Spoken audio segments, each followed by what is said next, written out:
umi pasal tha le tlang thang hniangi bung riat na ziak tu ramte a tuk chunai kham chuan thei buang khomi puita chu lalin tuala chuan an tlim hmur maya mi panau pang ho chuan an sial saluai na tur chu an chai lai alaya chuta le an pasal thabia ka chuan no pang ho chu not kiangin asilai chuan sial chu hatin wang mai ma se sial chu no pang hoi nan chai kol via wani ma na hatal chiam tamaya ake an lin na chu tal pi zok mai le thabia ka po chuna kap man lo tlat sial la chu alim kual zak azaka mi pui po chu andar haka tlangwa lo chuan feinen hual be tumin an ron zim ngal thuaya ma seng an ti thei lo chita le sial chu tlangwal te dan rual lovin an khonula mel thangur ku ngi ta thian ho lama chuna lim phei puat mai le mi pui chu ri ngal hukin ngur ku mi te po chu an tre thota midang chu tlan cheman ma se ngur ku ngi ro chu chi ai na buai hlea tlan siat na chang a shelo a lawin thingai turai ngai mi atwa ha chapur mai ma se sialin na bullaron thlendon trep chuna ma chon tlangwal pakhat thiron ding chat maya chupa chu tu dang ni lovin umi pasal tha sang ange yani e an lampana sial ron lim chho chu lo ma chonin sial po aron thleng chop chil ngala sang chuan akia chuan lo man chatin pen ni vel chu atol nung suta mi pui te po chuan thodep depin an lo thlir thup mai chuta sial zok chu hatol ve ta sut mai le chuta zet zong mi pui thoma thale mai anau dura sang chu lo se chiang lo ma se an lo awin an lo fui mol maya thangi po chu halawin hum ru sangai mai sang chu va pui ve mai chak rumani ma se thil ti mi ani si lo sang le sial po chu an lain chai lai allaya sang chu na kia von na chu tha tum ho allawa sial chuan tal chu tum ve trang mai bok anin beina sabakani yang lalin tual lei char tak po chu bel thleng tiat chana khok top maya chita sang chuan chan kholein sial hong chu a her thleboi tamai tlangwal then khat lo en nai deuh da chuan a tludone han lo ti supa an phulu tuk chuan sial chu an lo khoi zo mai loma chita le sial chu a ngong herani mio wang chuna tang thei ta lo a pai khuta atlu khutolai mai le sang chuan sial lu chu atu khum lam hoi rok khop chuan an kuai her boy maya sial ring ru chu ritua rin athi tur chal chang chu hain leng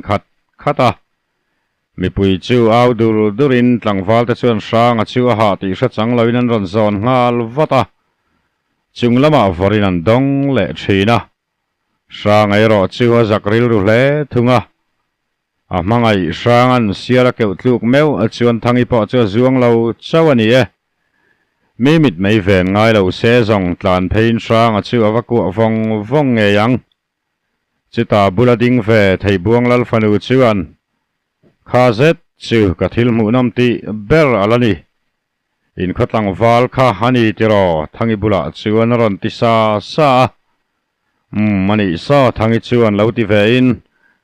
kalau la mu chiang lawa amel thain pasal tha takani don so tin sang a han zon lui chu hathlir vonga thangi ro chu hathin lunga thik na ranom chu thupin na nui lui sama sang hi achan mayang ti ta hia langai tuani chita lalpa chu lei ka pui tlang sang la ya dingin na kut chu han phar chu ka mi pui thom po chu hare ngal thuaya ole voini chu ni ro pui takani e kan khuain pasal thathar kan nei e ani kha voin kanin fiam na nei tura ne thei kan omange mo chu han ron ti dapa mi pui po chu han ringal mura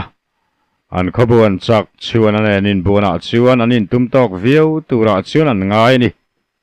chita lalpa bok chuan ole tuna chuan saluai serle sang kan ti main in fiam na kan tran photanga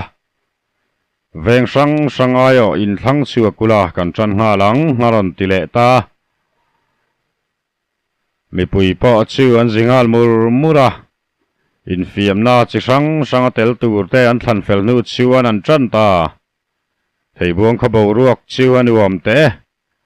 nula ten an lom pa te lo awin tlangwal te la chu han phu tola silai ka in suknor in arpasual khan chuk in vuak thak te nei in an lim dar hle mai nula lam po chu koi ka pin an in ti siak ve boka ma se thang yai kap thiam anom love chu mi zawa top beran khek in buan an nei le ta sang chuan ka sial beina khan ka ban an tlat mai ti tlata wangin tel tum ve vioma sela a tel du lova an khobuan chak chuan a chu chak ber le ta chala le bing te ta chu avor shep mai nei puin bing te a halo tran zia chu sailo pon kan thathiam tho ome bing te a chak lo wang thei buang buan chak chuana amel rum zia po sailo mai taila ni avan lai zol nu chuan sakai ai chuan tran ta lalin kota chuan sakai ruang chu thing ko kala chuan an din tira apuman ha chol engemaw an hno khata atakang chia khan an din tir lu amaya cheta pui thiam chuan a hnoi chia talin thiam hlan cham wanga kei kong chunga ka kal le nang kong hnuaya chim leyang ka hnoi chia che thang fanang ka chung nunge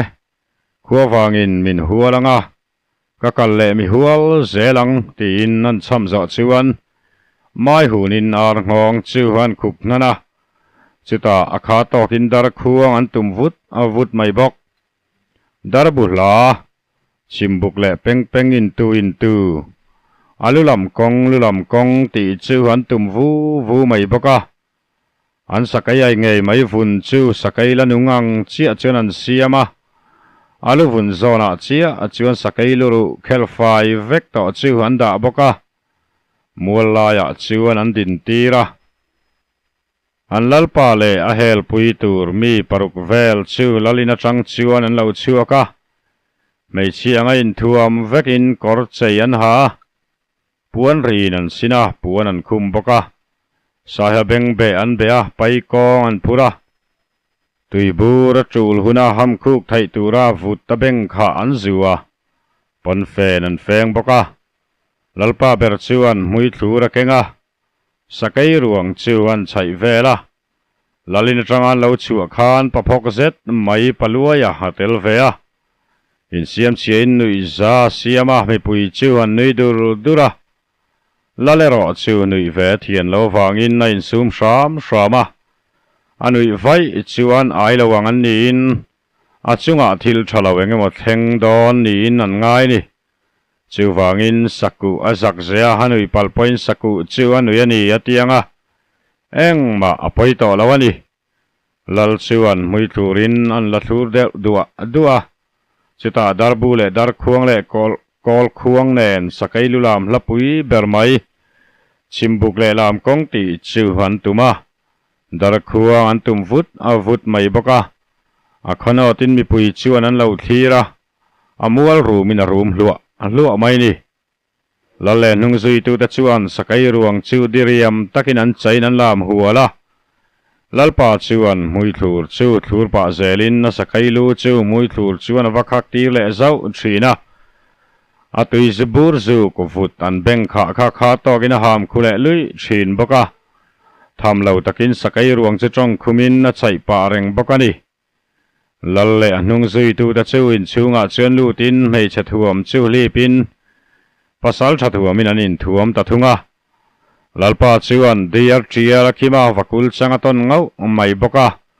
ngun na ma pa ya fungkia ka sila ya pu boka artui chum min sale sailung var huma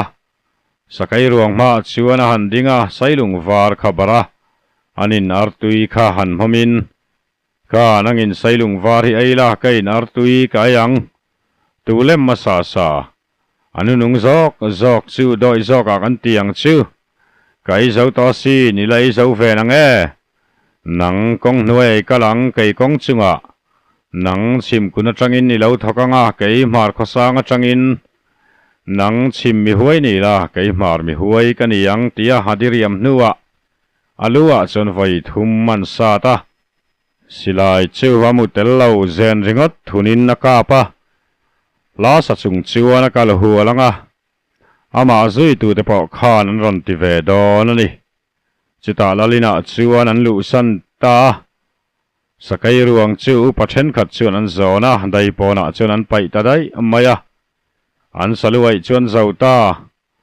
chita le tlai lama lo ni chuan ruai kilin puar le fan takin na nei ta hloma ruai kil zo chuan nula le tlangwal ta chu lam thain an rizui rul hula zule sa tama mi chadai kil karami te po chuan tlai veke nula le tlangwal then khat fian riala lo in terek sang po anom tanual mai an kho hoya zim ta dewani ma na le then khatero chu an lala mupa khuwa thim ta ti reng an ngai tu lo lam tlai var ngai tum chuan an in chok phu reng zoka sang ate hawero chu atuk lama wa ngo lama kal tu ran nia wangin ho mai tum chuan an in buat saya an kal trep ti chuan an hnung lama tangin u sang aron tilau maya hoilet vatin an hnunga chuan thangi haron phei chet mai chu vele chalata chuan kan lo wa honge tin an kal ta nga la chuta sang le thangi chuan in din chilang ren rona tinge u chalata chu an ho maya thangi chuan han tin nia naktu lam wa ngo kal kan ngai don sia kan tlai var velo mayang chu kan lo tia tin sang chuan lo chang thuaya thangi sai tur nga lutuk sai tur ber shelo chuan sang chu thek ha chungin min wangai lo ve an ti phong mai sang chuan mi pa zok ti tur chu hai bik love an pia deuh lalin tuala mei pui an cheina en phak lo china chuan thangi chu a hruaya kangai chelom thil hi kan duangin a kal vek theilo ani sang chuan a han tia thangi chuan min ngai hlol lo voin ni leng in biak na hut tha ka song char che sin nangla hoilo tum deya tum deuh bar chung chuan a han tia sang chuan nia ka sial chaina khan ka kut ka tina lo mole ho mai ka du dewa han tia a soi zo or ti chuan ni tak khoi mo na viawem in dim deuh ta che thangi chuan ron tingal thuaya ha chong bang noka chiti lai chu sang chuan rem chang a mangin a lo ku ngal vata hanui khi sang mai boka thangi po ti tau thar le in anat lo top kha han ti luka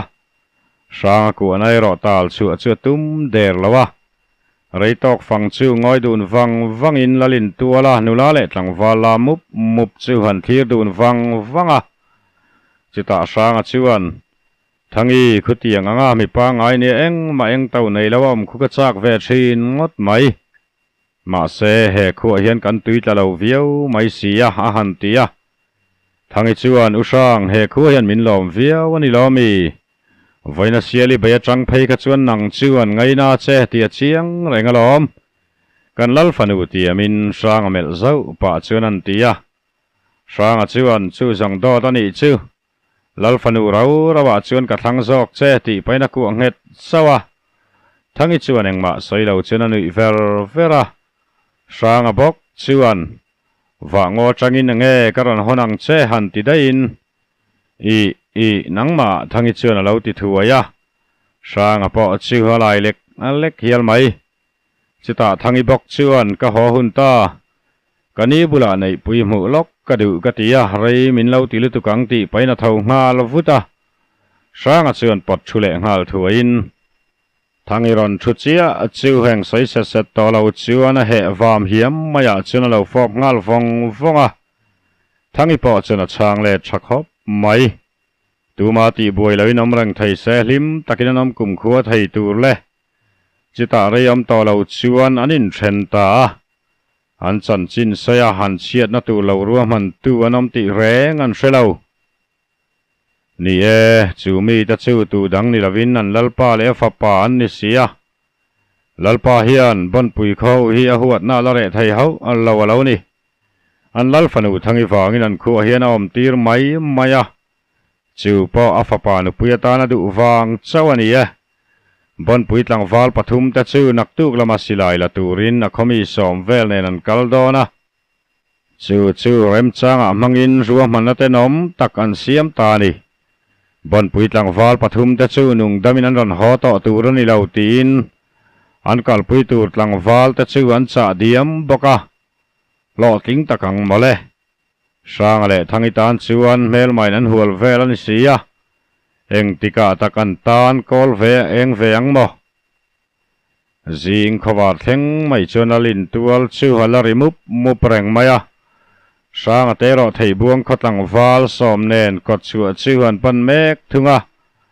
lang wal chen khat chuan nimin lama sang le sialin bei kha han sai mam mama sang chu hanon fak zau thin boka zan hiam alai riang ai don vain an thok riple maya muang chang lovin wango lampan chuan an kal thau lama heti la hian liang khai ta thian ho chuan liak tong tlang wal pahnih te nen wango an lut tan mek thunga tlai thim don thleng chuan sang ata chu engma har sat na tok lo chuan an kal zela khothim ma nia chala te bu kha thlen man an tumani ma se khuathim felta ti chuan an thleng thei hruama a thei anga thom train an vai leng tur chuan an zau boka khuathim to miau wangin che ta har sa dewaniang leng le nar khun hun vela chuan an zau thei hruama ei rong bol hoin ei an pei to boka an ril tram to hlom nen pur fan eleu chuan an ei loma an bu ka tang hian wango in phar duai mai chu halang dum ku maya an choi khaman han thut khom lai chuan sang a chuan wango lam hla taka mei dewa wa muwa midang chuan an mu phalawani ma na eng ma an soilawa ani po chuan eng ma soilawina thian te mut huna wa fi nge chu tumril ruwa chita engema soilawin sang a te chuan an kalpui ta hian tha an tum don ti reng an selawa thlamuang takin anom hloma leng honar khun hun vela chuan mut zai relin an zal ta hloma ni leng an kalawain an chaw tlang ani ang reilo te a chuan an muhil sak hloma sang ai ro chu mengkar thunga a thian te an muhil nget ta ti chuan dim takin a thau thema buk pon lampan chuan a suak ta buk thang lampanin a him tok ta ti chuan umia changin wango lama chuan mei dewa wa lampanin chak tak chuan a lim chuaka thom dim vak lawa chak taka tlan ani boka wango ram chu thleng thuai mai renga mei de po chu alo om renge zon lai pel seta chuan nei to hlea thom po adim to khop mai chita le muang changa kalin mei ang bulami pakhat ding wang mai chu mu thaya alamaron hoiva mai bok silai kenga hin ring phan mai le ngalin thom adim viau chungpain chu pa chana thom alo hrian ni nge in a hria mishinga chun changle thuain thingbul phena chuna thu thuaya ami mu pa po chuan aron ngai sak zui lem lawa chuti lai chon buk chunga train mi pakhat ron chuakin pasang ilamun nge haron tia pasang a chuan nia min hel tuom tata hriat na ka le lo mole sapuila ni hau si lawa ka mu chian mai na kal liam le ta ni kha halo ti veya chita ama bok chuan so kan ma mual som riat vela son mai eng teng mai ka ti tuna chana por le nga la han ti chun zama pakhat chuan kei chu ka mu phave lawe ho tei muang lalfanuba samwari suang tu chungin o ti chuan nui dun vurin buk chung lam chu han pan tanga la ngoi reng lo en reng tu sang a chuan ami mu da chu mina mayan ni lo ti ring thiam maya ain zui vonga chitan buk bang heng chuan silai tam tham takain tung fur mai le sang a chuan an kal chan ber an lo la khalani aring maya a mangai thangitan mi hlo aman ni ti po sengal bok nen mi ang za chia nge an ni mulo ma se an buk sak dana thang chon mi panga vel lai an ni chu haringani aril ruwa ngai tuana tam tak nei chung chuan a kir le ta an buk a thlen chuan khowar hnai to hlea mutzai rel to lem lo chuan mei a choma aril ruwa thangi ngai tu vong in khowar nga ka leilung aron lan chuan midang pon on tho sang loma sang an ei lo rel nual to a ei an pei ta thuaya puar taka nei nu chuan vaibel te zuham hamin an thu khomuang le te a chitain siamin an chuak le ta nga la sang a chu haril ruan nuam zan lo hle a an kal chan ber silai lo am to don si lo zan lama mi mu te kha tok ta se buina han tok nge yom sia ti dan tur ngai tu ril ru nau nawina kal ve zela chitia muk tak maya hain ngai tu lai chuan hnunga kal bing te chuan usang engei ngai tu khativut avutai ka laron tilau mai sang a chuding chatin engai tu lo ve halo ti ve thuaya hain ngai tu na lama lo kal chak le ti hre chuakin na in thiam lo ru hle maya bing te chuan ranum phathuain engemaw chu awmani ni zan lai pel nu dewa ka zun ram thiar lai khan bu ka yom ho lawa in thiar ani ringin mai chom tha in ka ngak chea ma sei lo kir lok si lo henge min lo sil ve la ron tia sang a chuan nakina ka sil don cheunia chun chal han nei photila halatile ria midang ho pon ranum phathuain kal zai chu han rel ta zela Pieru tu tarua man nei tira chuan fu viau thin ma se han van nei na hian top chin na nei chok thin thei buang lal ku vela le afapalian boy tarua man na pola kal tuang viau e an du dan thlapin thangi po thian nu nei pui taina thing phur pui som turina chuak me ka nei pui tainan vathlen chuan alo buai map khop mai amaya la bel mang alo ti kai ve zia le nga la nei pui chuan he thiani chu ngei ron ti don lo thuro khai lo ti soka thangi chuan thumuang man po kani lo voin chu lalpa in thing phur turin min tia mania kal ka zuam chi alo nen karon som top mai cheni e a han tia o voin chu mun phia ka kek veng chu ka lo tia ma se ni danga ni mai te se thing phur chu kan ngai thau mai nei pui chuan lo ti ve thuaya thangin thlasung chu an i man takin karon ti mai lom keima poin ka kalmayang chu han tia nei pui chuan mani chawin kal lawang kan kal dun don nia mun phia chu ni danga ka kek ve mayang chu han ti lein tuk chuan ei khama thing phur tur chuan anin rel felta nauril tram hun vela chuan thangile nei pui chu an thing phur turekin an rikau kawa an ti dun mal amala anum don to hi chuan sang le bing te chanchin bak sai turan hrethin lawani in fiam zawin an lim dun hle maya an phur tur po an nga trep to e chiti lai mek chuan an chaklama tang chuan e kha bon puilal fanu tela ni reng chewa han ron tilau an lau mai thangi da chu han hoi chuakin an lampan ron suk mek tlangwal pathum ta chuan han muwa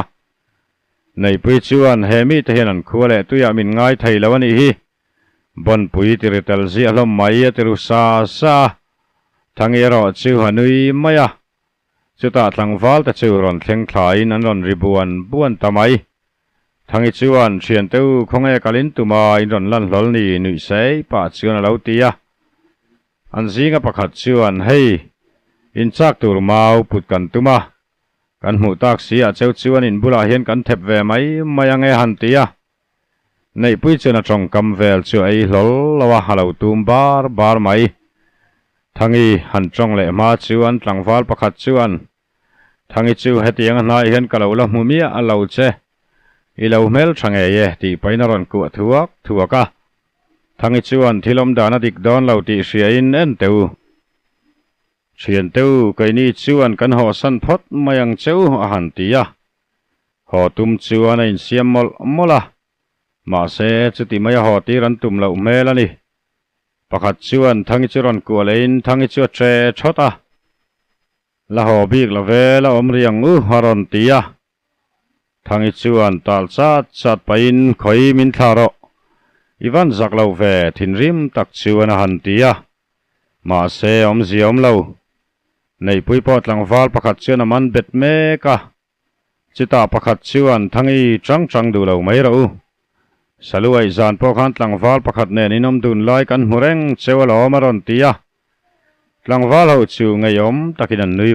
vur loma thang i zak le thin rim chuain zoom zo lo lek leka ma se chu ti lai chuan an pia tangin top ngal ro ofia kak mai hian ron tia an hoi ngal thap mai an lal fapa lian boy le an khabuan sak chuana halo ding wang mai chu va muin thangi ta chu an thla rang kher mai lal fapa kan ti palani han lo ti thuai hlama ma se lian boy ta chuan ron pan pain an ron hau mol mola an ron thlen chuan tlangwa lo chu beng thuain lian boy chuan mei chom nem zok laka in lo in la huai sen vel ani mo in huai sen viau chuan khonge satlak zan te khan inom ni han ti tuar maya tlangwal ta chu han ngoi dak hloma thangi te ro in ku chial in an trap dun liama chuta tlangwal ho chu na thoin lian boy ta chuan thangi ta chu an on bemol mola thangi chuan u boy in lo kal chu kalom hle mai ni lo se zong sei chun zom thei lo chuna trap le ria lian boy chuan hetiang tu ti sia ta lo kal ti lo top tu chewania kapa hialom nang te chu na tho tir su ka timol mola min ti zak hle mai ti pain thangi mit tui chuan suk saka chuan apon nei pui chu lo boi pui ve mal mala ama palian sia nula bura om chuin me lo rum mai chuta lian boy chuan thangi churon queen thangi pon ngai ngam chi alo chuan alo do ve maya lian boy chuan thangi kapa po ka lo sei pui tawa nang hinu puya nei cheka duani yaron ti thut mai le thangi le nei pui chuan phuzok mai thangi chu ha ku na tanga tal chuakin sei tu hrelo chen angoi renga nei pui tan po chuan om dan le men dan rem chu hangai zong tak ani tran tlatani om bor velaron mel fau mai le ngala chuta thangi chuan hu boy itimake mai ke ni chu unau kan ni hi baga kei chu sei chun zom lo na ngoi le ria voinan thil ton chu a fu lo ngei mai aril ruwa sang alo langin angai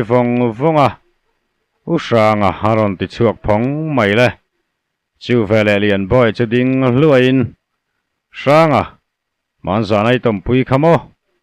athito aron hoto lawang han ti tuar mai le thangi le nei pui chu an phok sa maya nei pui chu an enga kau chu heng tin nge om meng tin ngai ti aron ti ve tuara chuan lo pombet avat in lian boy chuan engma selo ula thazo kang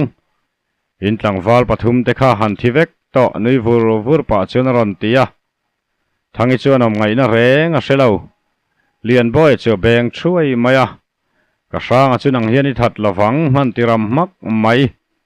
chita nei pui te lam pan pain chuan an nei pui a keu thlu chi a chu va chu mok okin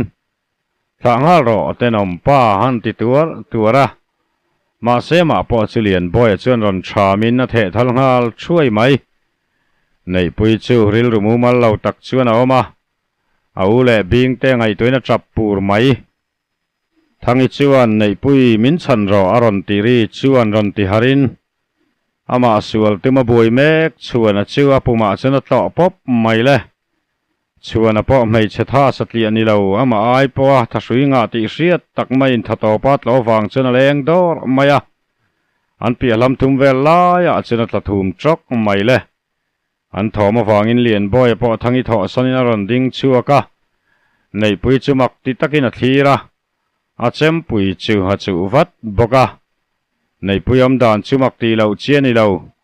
mishing pa nga yang to tlat lawani a ngoron lor chuak ang vung mai bok sia a taksa chon mulvaron chuak tup mai boka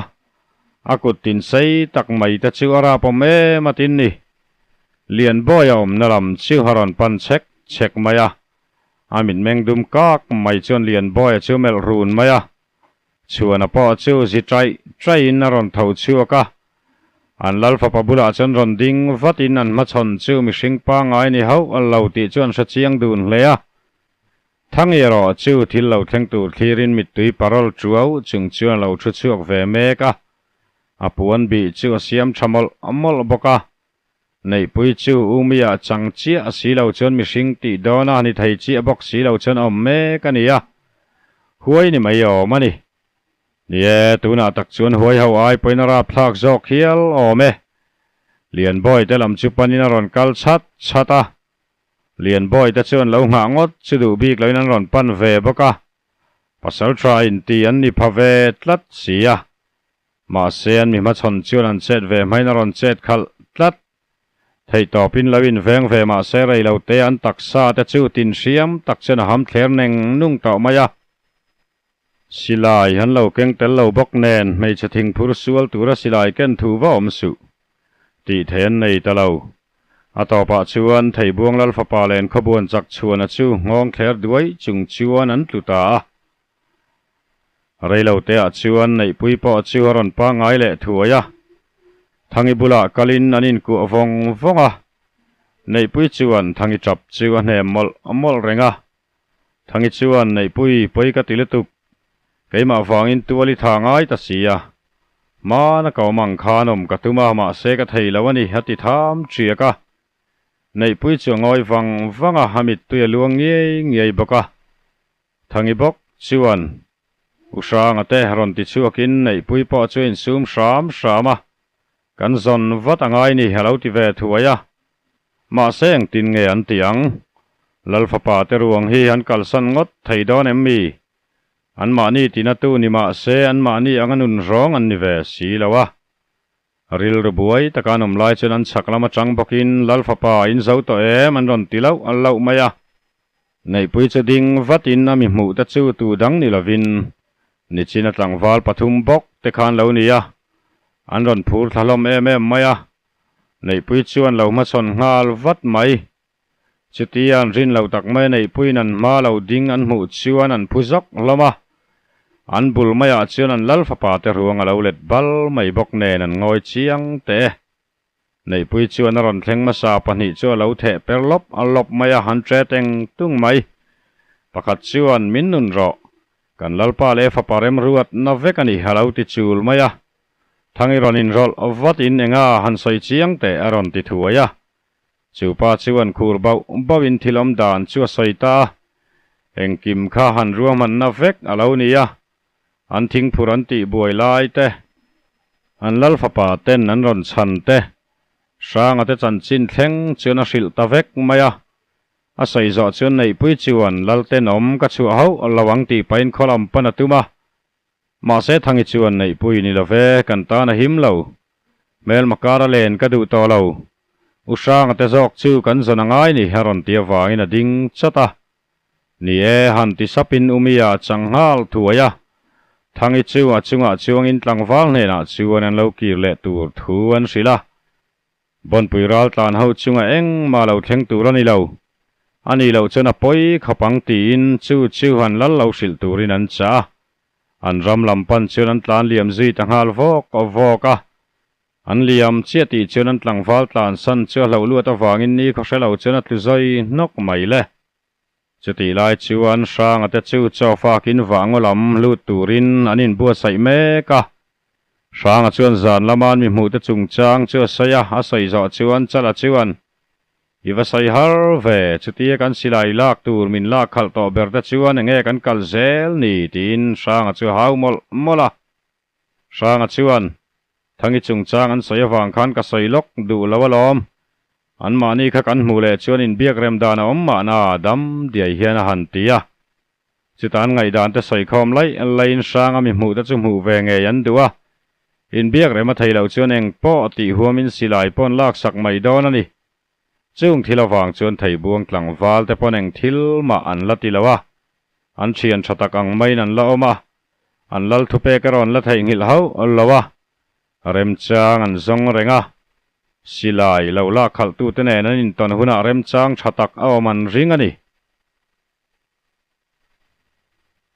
tikhan bung riat na alo top le ta ni